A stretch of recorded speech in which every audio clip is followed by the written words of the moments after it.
Good evening, my fellow students of magic. It's been a while since we made a video like this. Now, for this video, I'm going to go ahead and make an attempt to rack through your brain a slight bit.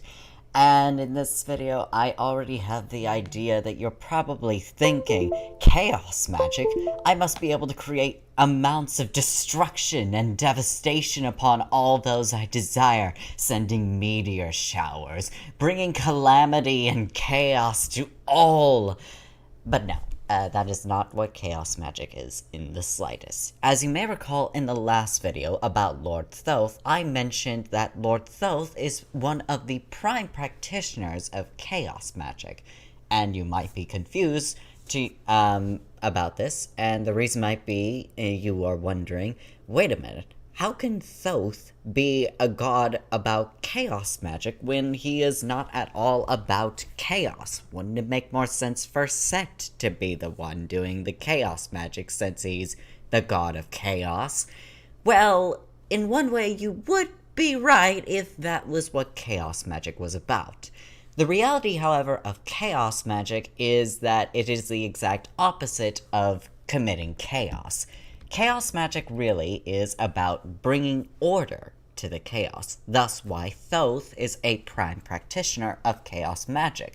Literally everything he will record down in his books, the Book of the Dead, he will record anything and everything involving magic, and that is what makes him a prime practitioner of Chaos Magick. It is committed in the same way as it is in the real world. Whenever you think of a spell, anything that you think of, anything that you invent, basically. Whenever you think of a way that you can use your magic, whenever you think of a method, whenever you think of a ritual, all of that is the chaos that comes from magic. It is an ever-flowing innovation that comes through you and how you can use the energy of magic and cooperate with it. But the way that Chaos Magick works is that you put it down in writing. You add instructions to it. You have a process to it. You don't simply just you start by making it up as you go, but in the end you write it down and you record it and then you refine it into the way that it eventually becomes its own proper self. And that is why Thoth is the main teacher, or the one that I highly recommend as being a teacher in the art of Chaos Magick. It is something that I use in order to start out with my understanding of my magic. For example, when I was starting with my process of divination, one of the things that I did was I would record my questions and record the readings that I got with the questions. So sometimes I would ask what was going to happen on this day, as I was fumbling around with the Elder Futhak runes. I would pull out the rune, and I would record the readings that I have, similar to what a scientist would do with their data. They have a question that they want to ask, and so they test out this process, and then they record the results that they get.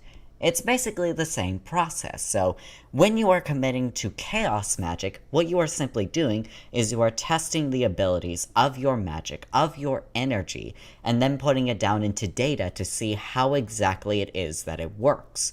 So it is a way that you can use it to start off and how you can test your magic, but it's also a way that you can use to continue to refine it. It in fact could be something that you master, and it is something that you practice on a daily occurrence. Now, I do also want to emphasize the point that when it comes to Chaos Magick, you are, or well, actually in magic in general, that you are always a student. Or in life in general, really. Whenever you live, whenever you learn something, whenever you work in knowledge, you are always learning. And that is why we are always students in the ways of life. And that is what I would like to have as my philosophy for magic when I am teaching it, or for whenever I myself am doing it. That is why I say my fellow students instead of acting as though I am the teacher and you are all my students. Technically, this is the relationship I'm having, but at the same time, I also want to emphasize the fact that I am still a student because despite the fact that I have knowledge on magic, I still want to emphasize the fact that I am still learning, as the rest of you all are. So that is simply the point I wish to make, that it doesn't even matter how experienced I am in magic or how experienced anyone is in magic. The fact of the matter is that we are all students, and we must recognize the fact that we are students. And I think no better magic emphasizes that point than Chaos Magic. So the thing I want to end this video off with is that Chaos Magic is not the way that you would believe Chaos Magic to be based on its name, but chaos is rather bringing order to the chaos. You start by thinking the process, you start by thinking and coming up with your own methods, and then you put it all down in writing, you record it in a way that you can understand it, and it's simply just collecting data. You test it, you start with your hypothesis, you test it, and then you record the data, and then you continue the process all over again. This is basically the scientific method, but you are putting it in the process of magic. So I hope you all learned something valuable today when it comes to your magical path, your path as a witch, and until next time, so multiply and blessings be.